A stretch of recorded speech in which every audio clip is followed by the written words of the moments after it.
Leila Messia, et ma plaidoirie se nomme « Combien d'autres ?»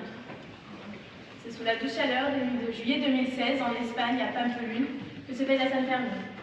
Tiana, une jeune femme de 18 ans, s'y dirige, pensant passer une bonne soirée. Tout se passe bien, au début. Elle boit un verre de sangria, danse et discute avec des amis. Mais au bout de quelques temps, elle se fait approcher par un groupe de 5 hommes, de 27 à 29 ans. Tous immigrés. Elle ne se doute pas en leur répondant ce qui lui arriverait par la suite. Après tout, ce n'est qu'une fête, et l'ébriété y est presque banale. Quelques instants après, elle se retrouve encerclée dans l'entrée d'un immeuble. Prise au piège, intimidée. Elle se laisse faire.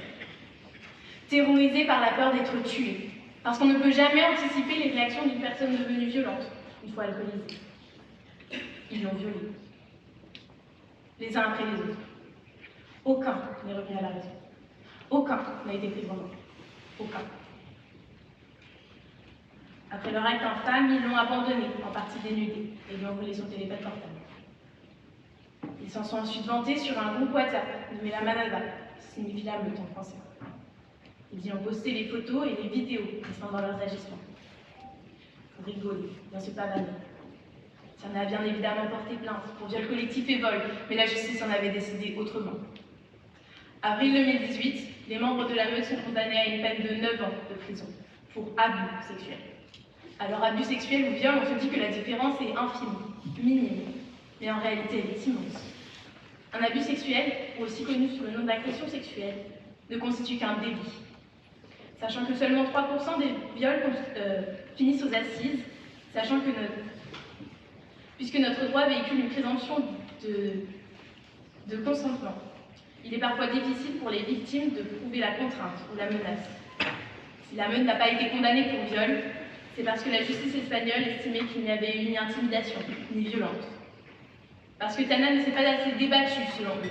Elle n'a pas assez pleuré, selon eux. Parce qu'un refus est avalisé par un nom n'est donc pas assez explicite. Un nom peut-il dire peut-être? Un nom peut-il dire oui? Non. Les mots ont un sens et une définition. Et le mot non a toujours signifié non. À la suite de cette injustice, des femmes et des hommes sont descendus dans les rues d'Espagne pour soutenir Tiana, partager leur peine et leur révolte avec elle. Et ce n'est qu'après que plusieurs milliers de personnes aient manifesté et qu'une pétition adressée au tribunal suprême, signée par plus de 1,2 million de personnes, pour réclamer la révocation des juges ayant pris cette décision. Ce n'est qu'après ça que la justice espagnole a revu son jugement, passant d'une peine de 9 ans de prison pour abus sexuels à 15 ans de prison pour viol collectif. L'histoire de ce fait que l'on pourrait qualifier de divers, tant les violences sexuelles envers les femmes ont longtemps été banalisées à franchir les frontières de l'Espagne.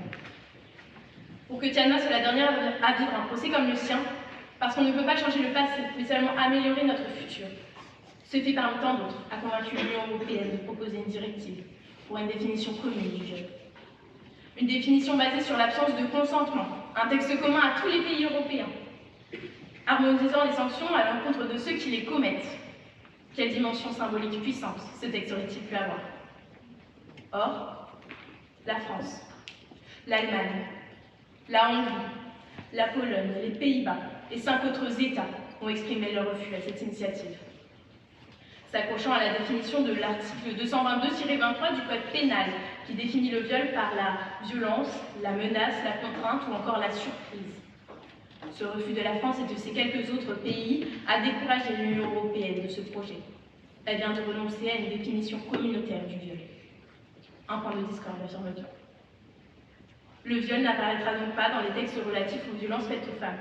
Pourtant, comment nier le fait que le viol constitue une violence grave et est une atteinte à l'intégrité humaine? Arme de destruction lors des conflits, arme de soumission dans les trafics d'êtres humains, arme de déshumanisation pour les victimes, dépersonnalisation, perte de confiance en soi, culpabilité. Une culpabilité que l'on vous inculte, pourtant.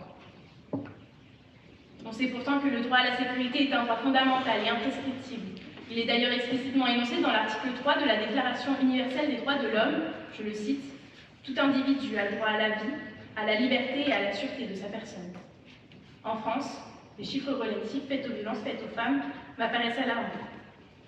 Chaque année, de 2011 à 2018, 200 000 personnes en ont été victimes. 27% ont subi un viol. Vous pouvez penser que ces chiffres sont inquiétants, mais ils ne reflètent pourtant qu'une faible part de la réalité, car 81% des victimes qui affirment avoir subi une agression sexuelle ne portent en réalité pas plainte, souvent par peur ou par sentiment d'impuissance. En Espagne, les citoyens ont pris conscience de cette nécessité d'inscrire cette notion de consentement dans leur texte. En octobre 2022, une loi a été signée. Seul un oui est un oui. Elle introduit l'obligation d'un consentement sexuel explicite. Alors combien d'autres? Combien d'autres y en a dans les autres pays? Combien d'autres avant d'accueillir la souffrance des victimes? Combien d'autres avant les condamnations de ceux qui ne veulent pas entendre un non?